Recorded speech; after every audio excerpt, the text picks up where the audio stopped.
Hi guys! So another day na naman for us. So kanina pa ako naglinis ng kwarto dito dahil naglilig na naman si Madam. Shout! Ikaw din po ba yung anak na kung naglilig ang nanay mo bigla kang sumisipag? By the way, huwag niyo napansinin yung bilbil ko kung tumataba ba ako. So kanina pa nga ako dito at tatanggal po na dyan yung lumang kurtina namin kasi pinapapatan sa akin ng bago. Actually, ang tawag ko talaga dyan, ang bagal kong humilis talaga. Siyempre, nagpapatama din sa oras, saka nagpapakit sa camera, nagpipiling masipag na din. So, inabot nga sa akin ni Mudang yung kurtina na yan dahil yan daw yung ipapalit ko sa pater namin. Huwag nyo na lang pansinin masyado bahay namin dahil talagang hindi pa yan tapos. Hanggang dyan na lang talaga muna yan. Pag yaman namin, pati pater namin itatayos na. Shout! Ang taas nga niyan at ang late ko lang kaya kailangan ko pang gumamit ng upuan para lamang po yun. Grabe. After ko nga magtanggal at magkabit ng bagong kurtina nagwalis na ako para ibalik yung ibang gamit sa dating pwesto. Inisa-isa ko natin punasan yung maliliit na gamit na nakapatos sa lamesa kanina dyan para hindi siya kabukin pag binalik sa dating pwesto niya kasi mamakita ni Mudang. Papagalita na naman ako. Shout! Para wala nating masami si Mudang. Shout! After nga na nagluto muna ako ng pagkain ko dahil nagugutom na ako at magdalapa pa kami. So, Sabado nga pala yung pinakamarami namin labahin kaya baga pala nagpe-prepare na kami.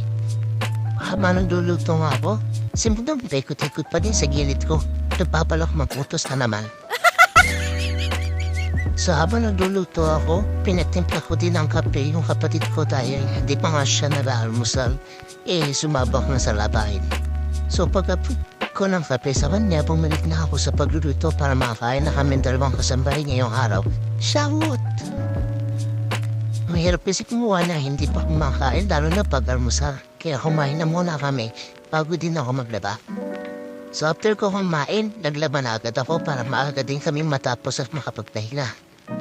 So dito ang nilalabang ko di kulay lang dahil, ewan, pinagay sa akin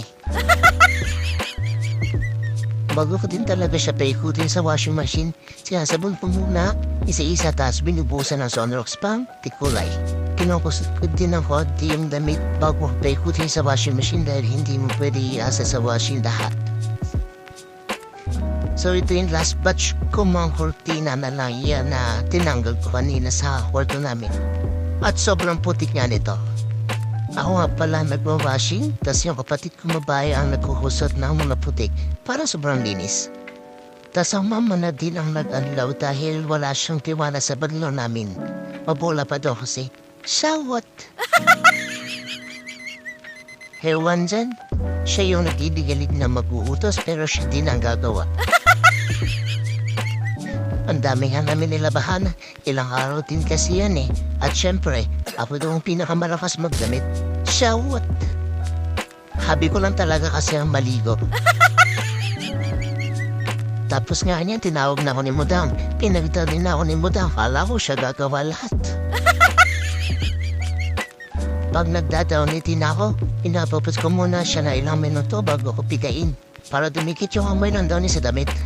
Kasi pag natuyo, mabaho pa din para sure. Pinapapad ko muna para hindi din ako mapagalitan ni Mudang. Shout! Sobrang dami nga nito kaya sobrang nakakapagod din. Mukhang deserve ko ng juice. Shout! Pinalagay ko na nga din yung last batch para matapos na. Pagkatapos nga pala ito, iabot ko na to kay Mudang para siya na magsampay. Pagod na ako Shout! After ko nga magdoon kinuha na din ni Mudang para ihangar at isampay. Siya na din pala nga ang magsasampay sa labas ng bahay. Mapuputi kasi kami mga anak niya kaya natatakot din kami mainitan at makitim. Shout! Hindi lang talaga kami maganda magsampay. Hindi katulad ng sampay ng mga nanay dyan. Ang galing nila magsampay ng damit, nakakatuwa. Ang dami nga namin natapos na labay. Mukhang kakapusin kami sa hangyer nito kaya pinipilan niya kung ilan yung dapat ihangar sa labas. After nga na dyan, kinuha niya na lahat yung damit para isampay sa labas. Kahit kainitan, parang wala na sa kanila pero pulot lang no. Every time nga na maglalaba kami, tulong.